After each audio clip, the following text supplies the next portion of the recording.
लखनऊ में हुआ ब्राह्मण समाज का आयोजन, मुख्य अतिथि बनाए गए वरिष्ठ अधिवक्ता अनिल मिश्रा। यह वीडियो सोशल मीडिया पर हो रही है जमकर वायरल, कहा अंबेडकर का सम्मान करें। कार्यक्रम में एडवोकेट अनिल मिश्रा ने कहा, ब्राह्मण सरनेम है अंबेडकर, इसका सम्मान करें। खूब गरजे अनिल मिश्रा। ग्वालियर से रक्षक मोर्चा के पदाधिकारी भी हुए सम्मिलित, संघर्ष जारी। मेरे सम्मानीय मंच, परमादरणीय मंचासीन नजदीकगण, सभी को स्वागत करता हूँ, वंदन करता हूँ, अभिनंदन करता हूँ। मेरे बहन भाइयों, मेरे आदरणीय परमादरणीयों, सभी का स्वागत, अभिनंदन। मैं कोई अकेला नहीं हूँ जो इस मुहिम में निकला हूँ या इस आंदोलन को लेकर निकला हूँ। ये सब आपकी शक्ति और आपकी सद्भावनाओं के प्रति है, और जब तक आप साथ हैं तब तक मैं इस आंदोलन को शीघ्र पूरी तरह से समाप्त कर दूंगा। ये मेरा आपसे संकल्प है।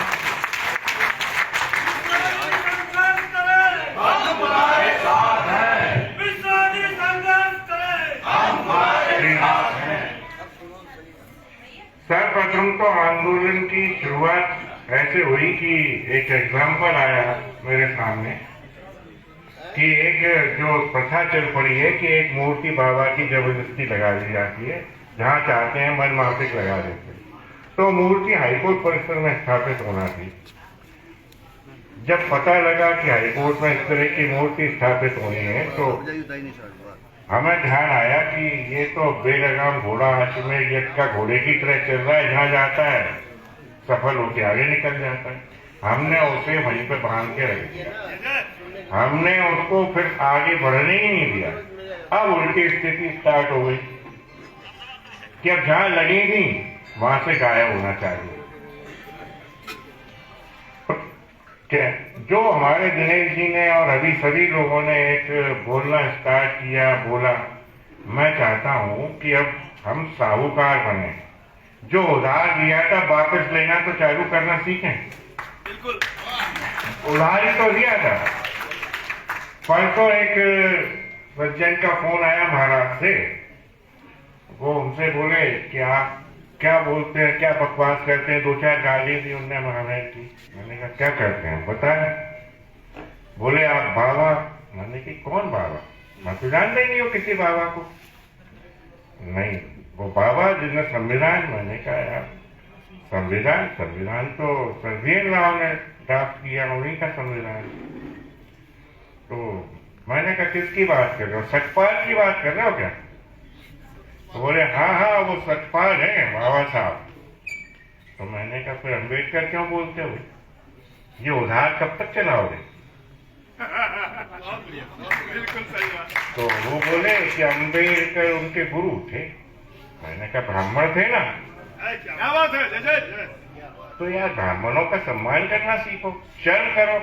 जिस गुरु ने तुम्हारे बाबा को ज्ञान दिया उनका सम्मान करते हो, तो आप अपना रहे अम्बेडकर जो ब्राह्मण है उधार दिया था वापस करो। अब आज से सचपाल कहलाओ। और मैं आप सभी से निवेदन करूंगा, आज से संकल्प में प्रण करें, हमें ब्राह्मण को बदनाम नहीं करना। अम्बेडकर एक ब्राह्मण थे, इसलिए हम कहेंगे बाबा सचपाल, इसके अलावा कुछ नहीं। बच्चों को भुला देना चाहिए कि कुछ था, सचपाल याद कराएं। और जहां तक वी.एन. राव पे तो बहुत सारा वक्तव्य हो चुका है, तो वी.एन. राव के लिए जो मैं एक और चीज कहूंगा कि मैं हमारे यशस्वी मुख्यमंत्री जो हैं उनसे मैं निवेदन करूंगा कि हमारे पाठ्यक्रमों में, इवन कॉलेज एज में, एक विषय संविधान के निर्माता के रूप में सर वी.एन. राव का स्थापित किया जाए, ताकि हमारे आने वाली पीढ़ियों को इसका ज्ञान हो सके। जहां तक विषय जो चुने गए थे वो बड़े पसंदीदा विषय है मेरे, और मैं उसी कार्यक्रम में इसका अंत बहुत जल्दी करना चाहता हूँ।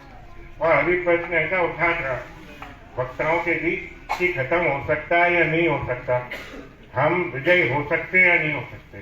हम 100% विजयी होंगे, मैं इसके बारे में आपको बताऊंगा। अभी जिंदाबाद मत करें, अभी मेरे को शक्ति देते रहे बस। अब जो विषय हैं वो हैं 4 विषय लेके चले। सर्वप्रथम विषय है आरक्षण, और दूसरा है एक वो काला अंधा कानून, और तीसरा विषय है जो प्रथम विषय माना जाना चाहिए, वो है इस राष्ट्र में सनातन की स्थापना, राष्ट्र को हिंदू राष्ट्र स्थापित करने की जो प्रयास है उसमें सफलता प्राप्त करना। और चौथा विषय है वो हम पूर्ण कर चुके हैं, उसमें मैं समझता हूँ 99% हम विजय हो चुके हैं, और उसमें हमारे सरदार साहब की बहुत मदद दी है हमने। BN राव की स्थापना का आशय आप क्या समझते हैं? आज हर गांव में, हर कस्बे में, हर शहर में ये आदमी जानने लगा BN राव कौन थे। क्या बात है, एकदम BN राव की स्थापना को और क्या चाहिए? क्या बात है। अब लोग कहते हैं कि संविधान की किताब है, अम्बेडकर के नाम पे आती है, बिल्कुल गलत है। कहाँ लिखा है, कौन से कानून ने दिया? ये तो जबरदस्ती जो प्रकाशक है जो छाप रहा है किताब, वो छाप देता है। अरे आप जाइए, आपके भी प्रिंटिंग प्रेस होंगे, आप संविधान की पुस्तक छपवाइए जो बाजार में बिकती है, कानूनी रूप से काम आती है, LLB के छात्रों को पढ़ाई जाती है, उन पुस्तकों पे क्यों नहीं हम सर BN राव का नाम स्थापित करते? ये हमारी ड्यूटी है। हम देखते थोड़ी रहेंगे कि सरकार बना के देगी तब होगा। संविधान निर्माता किसी को घोषित नहीं किया सरकार ने, ये बिल्कुल आप मान के चलें। हमने ये प्रश्न भी पूछा, आप भी पूछ सकते हैं, उसकी सर्टिफाइड कॉपी भी हमने प्रोवाइड कराई कि ना तो कभी पार्लियामेंट में ना किसी सरकार ने कि संविधान निर्माता बाबा सकपाल को घोषित किया। तो हम क्यों उसको संविधान निर्माता बार बार कहते हैं? ये हमारी गलती। हम अपनी गलतियों को सुधारें, और जितनी उधारी दी थी वो आज से ही संकल्प से बाद वापस ले, और आगे से भविष्य में अब वो बाबा सकपाल ही रहे। यही प्रयास हो रहा है। जो दूसरा विषय आता है, वैसे तो मैंने देखा कि हमारे RSS के फॉलोअर्स भी बहुत हैं, और होंगे कुछ और भी पार्टियों के होंगे, क्योंकि हर नागरिक कहीं ना कहीं किसी राजनीतिक दल से तो जुड़ा है। तो जहां तक प्रश्न है कि सनातन और हिंदू राष्ट्र, ये हमारे RSS और BJP का सर्वप्रथम यही नारा था, यही उद्देश्य था RSS का। RSS की स्थापना भी इसी उद्देश्य के लिए हुई थी कि इस राष्ट्र को सनातन राष्ट्र बनाना है, हिंदू राष्ट्र बनाना है। आज मालूम नहीं क्यों थोड़ा सा पथभ्रष्ट हो गए, या कुछ राजनीतिकरण ऐसा हो गया है कि वोट बैंक की राजनीति के खातिर कभी परशुराम बढ़ई बन जाते हैं और कभी हनुमान जी हमारे। अब ये विषय ऐसे हैं और हम बोल नहीं पा रहे थे। ये विषय बड़े गंभीर। क्या वोट की राजनीति इतना स्तर गिरा देगी किसी व्यक्ति का कि जिन्हें हम पूछते हैं, जिन्हें हम मंदिरों में स्थापित करते हैं, जो शास्त्रों की विषय वस्तु हैं, उन विषय को हम इस तरह से आसानी से कह देंगे कि साहब हनुमान जी शूद्र हैं, परशुराम जी बढ़ई हैं, कुल्हाड़ी से लकड़ी काटते हैं। This is very unfortunate. हम एक उद्देश्य देके चले थे कि सनातन और हिंदू राष्ट्र की स्थापना करनी है। आप जाते हो, सकपाल की तस्वीर रखते हो, उसकी पूजा करते हो, माला पहनाते हो। ये आप देख लें, सोशल मीडिया पर देख लें, अपने टीवी पर देख लें, यही ट्रेंड चल रहा है। और ये ट्रेंड एक जबरन स्थापित किया गया ट्रेंड है, एक नैरेटिव ऐसा जनता के मन में बैठा दिया गया कि ये समस्या कभी दूर नहीं हो सकती, लेकिन ये समस्या से निजात बहुत शीघ्र पाई जाएगी। ये हमारा भी आपसे वादा है। तो जहां तक आरक्षण का प्रश्न है, इस सनातन की स्थापना में तो आप सभी लोग, सभी संत समाज जैसे हमारे बैठे सब एकत्र होंगे तो हम बहुत शीघ्र कर सकते हैं। और इसका परिवर्तन जो महाराज जी ने कहा भी कि धर्मनिरपेक्षता की बात करते हैं, हम क्यों नहीं धर्म की बात कर सकते, क्यों नहीं कर सकते? संविधान को हम डिराई नहीं कर रहे, हम संविधान के अगेंस्ट नहीं है, हम उसके अनुसार ही चलते आए और चलते रहेंगे। संविधान में कहीं भी कोई रिजर्वेशन का, आरक्षण का प्रावधान नहीं है। केवल एक उन्होंने कहा लीनियंसी बरतते हुए जिस वर्ग को फायदा देना आप चाहते हो उस वर्ग को दे, बाकी तो सरकार नोटिफाइड करती है कौन सी बिरादरी को देना है, कितना देना है, क्या करना है, कौन ओबीसी। अरे आज तक ये डिफाइन नहीं किया कहीं कि पिछड़ा कौन है, किसे पिछड़ा कौन है। क्या समाज एक समाज पिछड़ा हो जाएगा? क्या समझ ब्राह्मण, समझ यादव, समझ गुर्जर और भी बहुत सारी बिरादरियां, क्या समझ सभी लोग पिछड़े बन जाएंगे? पिछड़े क्या ब्राह्मण में नहीं है, या क्षत्रियों में नहीं है, या वैश्यों में नहीं है, या कायस्थों में नहीं है, किस सवर्ण में नहीं है? हर सब समाज में पिछड़े भी है, अनपढ़ भी है। तो इस आधार पर सरकार का ध्यान और आप लोगों का भी खास ध्यान आकर्षित करना चाहूंगा कि हमारी मुहिम ये हो कि अब अगर आप पिछड़ों को देना ही चाहते हो तो आप आर्थिक आधार पर से आरक्षण, हमें कहीं मना ही नहीं है, 100% दे दो, मिलेगा तो हमारी कोई ना, हमारे अपनों को मिलने लगेगा। अभी आज कहाँ है? एक EWS अभी 19 में लाके दे दिया। EWS क्या है? EWS आपके ही एक कोटे में से एक 10% कोटा अलग से दे दिया गया, वो EWS। उसमें भी आज हमारे छात्र जो है मेरे को भी अप्रोच करते हैं और काफी उस पर सोशल मीडिया पर चल रहा है कि साहब रिलैक्सेशन दिया जाए, हमें भी 5 साल की छूट दी जाए, हमें भी जो सरकार खर्चे देती है और ST को वो प्रोवाइड किए जाए। अरे समझने का विषय ये है, हम EWS के पीछे क्यों पड़े हैं? हमें तो टोटल के पीछे पड़ना चाहिए, हमें तो सभी खत्म चाहिए। आप प्रतिभाओं का सम्मान क्यों नहीं करना चाहते? क्या देश 78 साल से प्रगतिशील ही कहलाएगा और अगले 150 साल प्रगतिशील ही कहलाएगा? अरे कितने देश हैं जो 20-20 साल में प्रगतिशील होते हुए विकसित बन गए? आप पड़ोसियों को देख लो, चाइना देख लें, जापान देख लें, सिंगापुर देख लें, कितने देश हैं, क्योंकि वहां प्रतिभाओं का सम्मान होता है। हमारे यहाँ प्रतिभाओं का टोटल अपमान होता है और सोशल मीडिया पे देखें भरा पड़ा है। बहुत सारे बच्चे जो है प्रतिभावान हताश हो गए, सुसाइड भी कर रहे। इस दिशा में कहीं किसी का ध्यान नहीं रहा। तो कहने का आशय यही है मेरा कि हमारा मंतव्य सिर्फ इस आरक्षण को खत्म करके जाति व्यवस्था के आधार पर जो मिला है इसे खत्म कराना ही उद्देश्य है और ये आर्थिक आधार पर लागू हो। हमारे भी बच्चे बहुत पीछे हैं, उनको मिलना चाहिए तो प्रतिभाएं भी सामने आएंगी और उससे देश का विकास भी होगा। और जो बैलेंसता और एक दुश्मनी हम लोगों के बीच पैदा होती है वो वहीं से पैदा होती है कि जहाँ आरक्षण वर्ड यूज होता है तो हम ये मान लेते हैं ये आरक्षित है और हम जरूरत कैसे करें, वहां से डिस्टेंस बढ़ जाता है ऑटोमेटिक। अगर ये जाति आधार का आरक्षण खत्म होगा तो शायद हम दोनों पास खड़े मिलेंगे। तो ये पास खड़े होना तभी संभव है, देश में समरसता नागरिकों में तभी आ सकती है जब ये आरक्षण व्यवस्था आर्थिक आधार पर लागू की जाए और सभी को इसका बराबर हक दिया जाए। और इसके लिए हम और भी डाटा दें, हमने काफी स्टडी की है। एक्चुअल में आरक्षण 2 तरह से प्रोवाइड होता है, एक हॉरिजॉन्टल है, एक वर्टिकल है।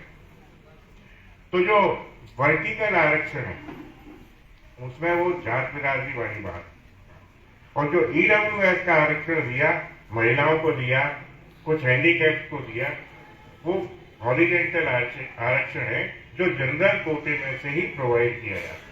एक कोटे में कोटा है, वो नहीं है कि कोई सेपरेट आरक्षण है, वो उसी हमारे जनरल कोटे में एक आरक्षण दिया गया, उसका नाम उन्हें EWS रख दिया और कुछ नहीं है, नथिंग इज देयर। उन्हें कौन सी फैसिलिटी दी सरकार ने? कोई रिलैक्सेशन नहीं है एज का, कोई फाइनेंस प्रोवाइड नहीं कर रहे, तो काय का आरक्षण? अब जो एक काला और अंधा कानून है उस पर भी अभी बहस हुई काफी, और उस कानून का तो दुरुपयोग इस देश में 99.99% और ये पुलिस ऑफिसर तो प्रशासन भी जानता है कि ये सिर्फ एक दुरुपयोग करने का माध्यम है और सरकार इसको बड़ा वेल फैसिलिटेट किए हुए। सरकार एफआईआर कराने पे सवर्ण पे या ओबीसी पे एक इनाम देती है। उस इनाम की खातिर होता क्या है, अभी एक कन्वर्सेशन बड़ा वायरल हुआ, तो रिजर्व कैटेगरी के बंदे आपस में बात कर रहे थे, वो रिकॉर्डिंग सोशल मीडिया पे वायरल हुई और वो इस बात पे लड़ाई लड़ रहे थे कि तूने अपने नाम से एफआईआर क्यों करा दी, मेरा नाम होना चाहिए था, तोड़ने का पैसा आधा आधा बांट लेंगे, काय को टेंशन ले रहा है। ये अभी चल रहा है। जी चल रहा है, चल एकदम। तो कहने का आशय ये है कि उस पैसे के लालच में भी एफआईआर की जाती है और हमारे से कोई पर्सनल रेवेंज है, कोई जमीनी, कोई और लालच की दुश्मनी है, तो उसके खातिर ये SC/ST एक्ट जो एट्रोसिटीज एक्ट है इसका उपयोग होता है। और इसमें कोशिश हुई, माननीय उच्चतम न्यायालय ने भी कोशिश की कि कुछ रिलैक्स करें, लेकिन वो रिलैक्सेशन फिर से संविधान संसद में गया, पार्लियामेंट में जाके फिर उसको और टफ बना दिया कि अब तो कोई इंक्वायरी की भी जरूरत नहीं है, इसमें डायरेक्ट अरेस्ट करो। देयर इज ए बार कि एंटीसिपेटरी बेल ग्रांट नहीं होगी, लेकिन कुछ पृथ्वीराज चौहान ने ऐसा कहा, एक केस लॉ है पृथ्वीराज चौहान, उसमें एक सेंटेंस में ऐसा कह दिया कि ये देखा जाएगा कि बाकी में इंटेंशन क्या था, क्या मीन्स लिया। अरे हर लड़ाई झगड़ा थोड़ी ऑफेंस है, हर प्यार मोहब्बत ऑफेंस थोड़ी हो सकता है SC/ST एक्ट के तहत। तो उसमें थोड़ा ये क्लैरिफाई किया सुप्रीम कोर्ट ने। तो उद्देश्य ये कि हमें तो टोटल इसका समापन उन्मूलन चाहिए। क्यों फेमिनिस्टता और समरसता के अनिष्ट की जा रही है, बढ़ाई जा रही है? क्यों ऐसे कानून बढ़ाए जा रहे हैं जिनका दुरुपयोग सवर्ण और ओबीसी समाज का होता है? इनकी उपयोगिता क्या है? कोई उपयोगिता नहीं, सिर्फ और सिर्फ प्रतिभाओं का दमन, सवर्ण समाज का दमन, ओबीसी का दमन। सबसे ज्यादा तो ओबीसी पीड़ित है, अधिकांश 80% के ओबीसी के अगेंस्ट रजिस्टर होते हैं SC/ST। लेकिन आज हम चाहते हैं कि ओबीसी सनातनी होने के कारण जो 53% ओबीसी का कैलकुलेशन सरकारों ने किया वोट बैंक की खातिर, उस 53% में 27%, जैसे मध्य प्रदेश में अभी एक मुहिम चली कि हमारे CM बोले कि हम डंके की चोट पर 27% और देंगे ओबीसी। हमें ओबीसी से ये पूछना चाहता, हमने कई प्रश्न की कि तुम्हें लाभ क्या होगा, 53% में 27 दे देंगे, उससे क्या लाभ मिलेगा, ये समझाओ। तो वो गणित कोई नहीं बता सकता, लेकिन सरकार ने एक ऐसा लालच दिया जिसमें कुछ ओबीसी आगे उनके चाहे, हालांकि वो अभी हो नहीं पाया। सुप्रीम कोर्ट से और माननीय उच्च न्यायालय से उसमें स्टेटमेंट लगातार जारी और होगा भी नहीं, क्योंकि more than 50% already constitutional bench ने डिनाई कर रखा है। हमारा तो उद्देश्य ये है कि उस आरक्षण को टोटली खत्म किया जाए, उससे कहीं कोई लाभ नहीं है, बल्कि देश भी पीछे हो रहा है, हमारे समाज भी पीछे हो रहे हैं। लोग विदेश भाग जाते, बच्चे हमारे प्रतिभाओं के साथ, उनकी प्रतिभाएं US में जाके इनकैश होती हैं, दूसरे कंट्रीज में जाके इनकैश हो रही है। तो इनका खत्म होना आवश्यक है और हम एक मुहिम चलाएंगे। अभी जो बात करूंगा मैं आगे, उसके बारे में बताऊंगा आपको। 3-4 विषय जो है, चारों विषय में अब इसको हम रिजॉल्व कैसे कर सकते हैं। अभी जैसे कहा कि 85% हो जाएगा या 85% पे आगे, ये सही है कि जो जातिगत जनगणना है इसके बाद तो सवर्ण का जीना मुश्किल होगा, ये सत्य बात है। इस देश में वो गुंडागिरी चलेगी जिसको आप अपेक्षा नहीं कर सकते, इसलिए आपको आज से ही समझना पड़ेगा, क्योंकि निश्चित है कि सवर्ण जो है उसका परसेंटेज कितना है टोटल पॉपुलेशन का। सवर्ण का अगर परसेंटेज निकाले टोटल पॉपुलेशन का, तो मेरे जो हिसाब से 25 और 30% के बीच होता है। हम उसको 30% मान के चले, 30% अगर सवर्ण चाहेगा तो जिसकी सत्ता आपने कल बनाई थी, अगली सत्ता अपनी मनचाही बनाएगा, ये ध्यान रखें। 30% में से मैं कहता हूं कि आप 50% तो एकमत हो। हम सत्ता बना सकते हैं, तो बिगाड़ने में तो 2% का भी बहुत खेल हो जाएगा। क्या बात है? केवल 2% की जरूरत है किसी सत्ता को बिठेरने के लिए। कोई जरूरी नहीं है कि हमें बहुमत से सत्ता बिठानी ही आती हो, हमें बिगाड़ना भी आना चाहिए। जो भी राजनीतिक दल, जो भी राजनीतिक प्रतिनिधि अगर आपकी आवाज नहीं उठा सकता, तो निश्चित बात है उसको हम बैठने का अधिकार नहीं देंगे। तो आपको ये तय करना पड़ेगा, क्योंकि मैं आप सभी परिवारों में कहीं ना कहीं किसी राजनीतिक दल से जुड़े, तो हमें थोड़े से त्याग जरूर करने पड़ेंगे। हम ये नहीं कहना चाहते इसके लिए कि हमें उनसे दुश्मनी लेनी है, घनिष्ठता लेनी है। हमें उनके पास बैठना है, सारी बातें करनी है, जो लाभ हम ले रहे हैं वो ले सकते हैं, कोई दिक्कत नहीं। लेकिन करनी अपने मन की है। जो यहाँ से संकल्प लेके जा रहे हैं ना, वही संकल्प में अंत होना चाहिए, तब तो हमारी यूनिटी है, अदरवाइज कोई यूनिटी नहीं। भाजपाई हो चाहे आरएसएस हो, कोई भी हो, मेरे परिवार में भी बहुत है। लेकिन जिस दिन तक ये स्थिति नहीं आएगी कि हम त्याग नहीं कर सकते, तब तक हम सफल नहीं होंगे, ये आप जान। क्योंकि कोई भी कानून का परिवर्तन न्यायालय के हाथ में नहीं है। न्यायालय उसमें एक रिकमेंड कर सकता है, एक सुझाव दे सकता है कि इस कानून का दुरुपयोग है। ये आरक्षण के लिए तो सुप्रीम कोर्ट कितने बार टिक चुका। अभी 22 में भी कहा कि इसकी समीक्षा क्यों नहीं करते। आज तक कितने लोगों को इसमें बेनिफिट मिला, कितने लोग क्रीमी लेयर में आए, उनको हटाइए, लेकिन समीक्षा आज तक नहीं की, सिर्फ वोटों की खातिर।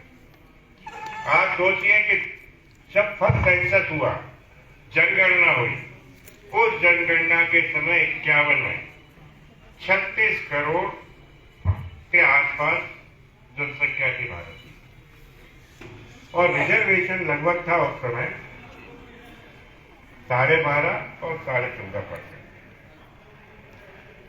उस परसेंटेज से 10 साल बाद जब नेक्स्ट सेंसस हुआ, तो सरकार वहां ड्यूटी बाउंड, और हर सत्ता ड्यूटी बाउंड है कि पहले ये समीक्षा करती कि इन 10 सालों में इस आरक्षण से हमने कितने लोगों को लाभान्वित किया।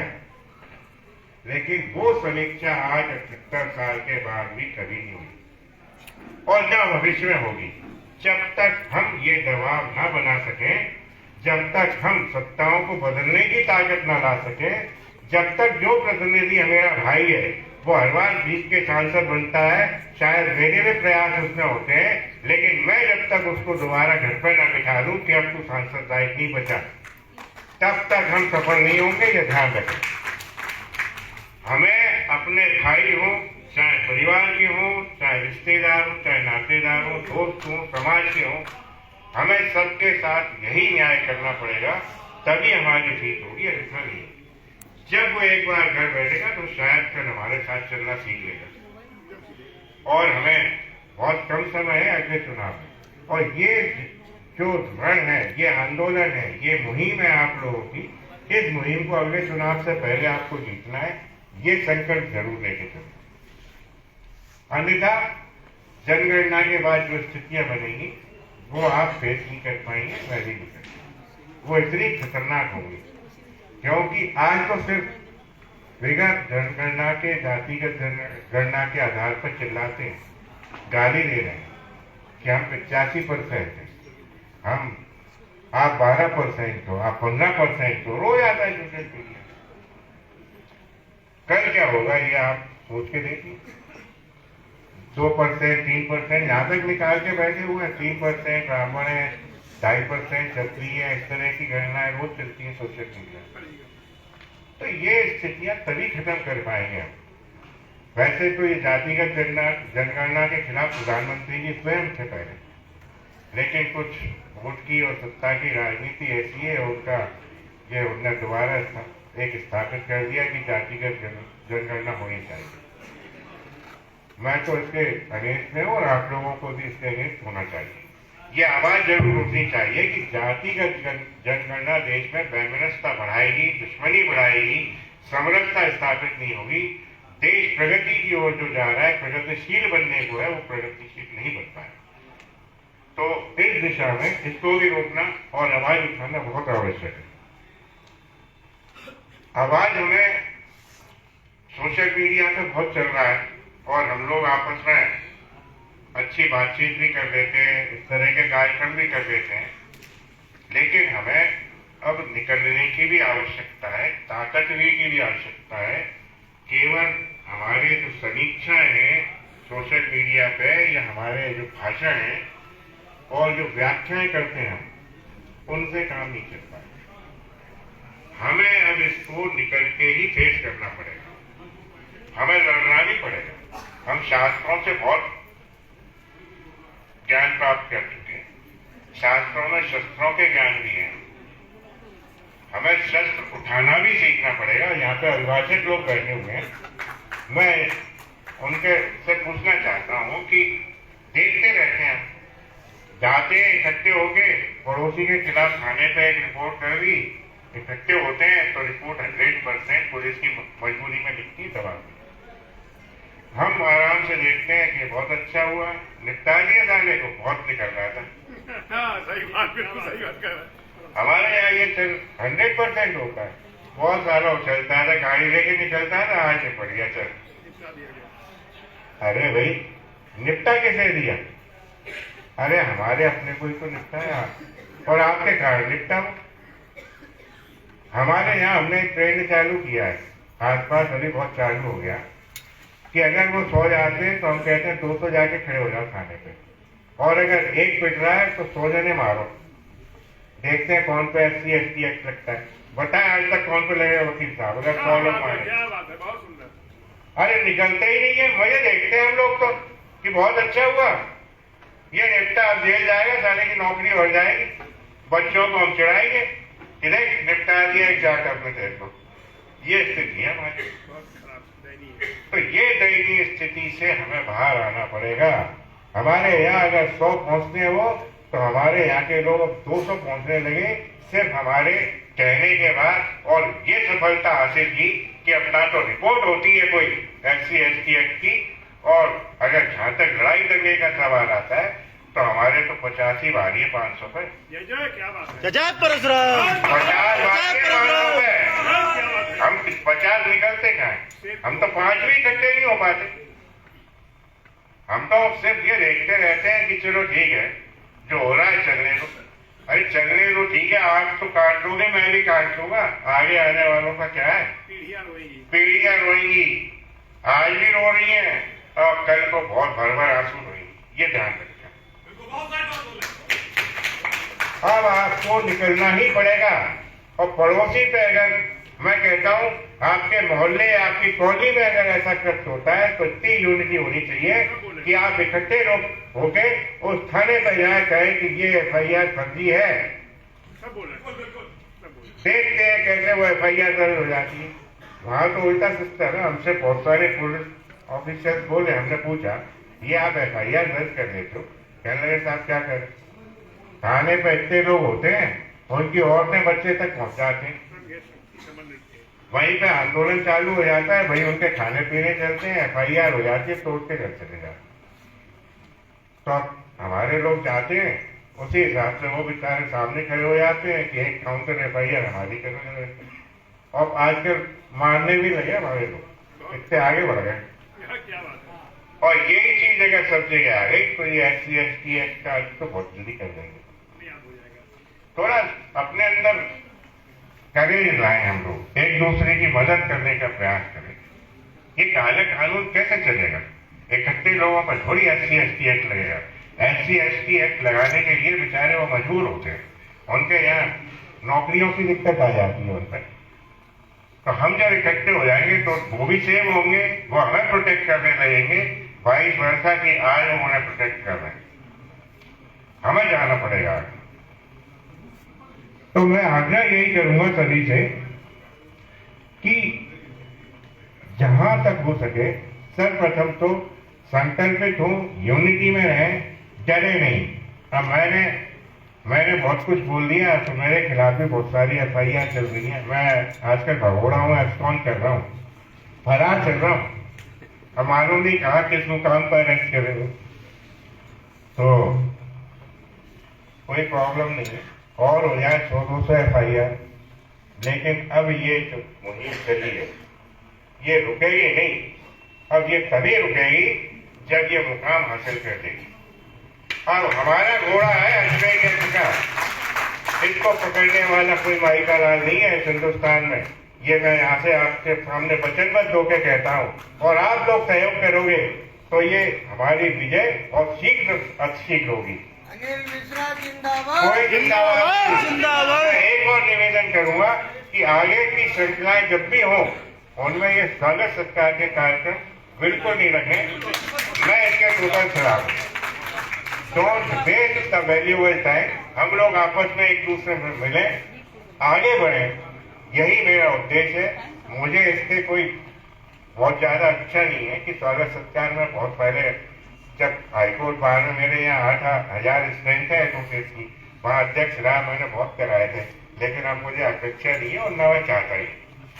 तो इसमें हम जबरदस्ती टाइम वेस्ट करते हैं, कोई फॉर्मेलिटी की आवश्यकता नहीं है। हम लोग डायरेक्ट एक दूसरे इंटरेक्शन करें, बैठे, वो सबसे ज्यादा विषय बनती है, और आगे के अपने कार्यक्रमों की तैयारी करें। हमें किस तरह से आगे बढ़ना है, मैं अकेला नहीं हूँ, आप समस्त लोग एडवाइजर भी है मेरे, तो आप एडवाइज ही करें हमें क्या करना है, किस उचित मार्ग से चलना है। अनिल मिश्रा कुछ नहीं है, आपके बिगड़ धर्म के अनिल मिश्रा में कुछ नहीं है, जीरो है। आप हैं तो अनिल मिश्रा है, अन्यथा अनिल मिश्रा बेकार। तो यही संकल्प लेके उठे यहाँ से कि अगली बार जब मिलें तो एक जने के साथ 5 जने और हो तो बहुत आनंद आए।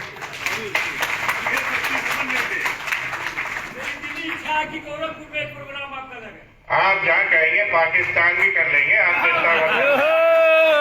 आप बोले तो क्या करना है, क्या बात है। हम तैयार हैं हर तरह से, और आप पीछे रहना, मैं आगे खड़े होकर लड़ूंगा। क्या बात है, क्या बात है, बहुत बढ़िया। तो मैं आपका अब ज्यादा टाइम न लेके आपसे निवेदन करूंगा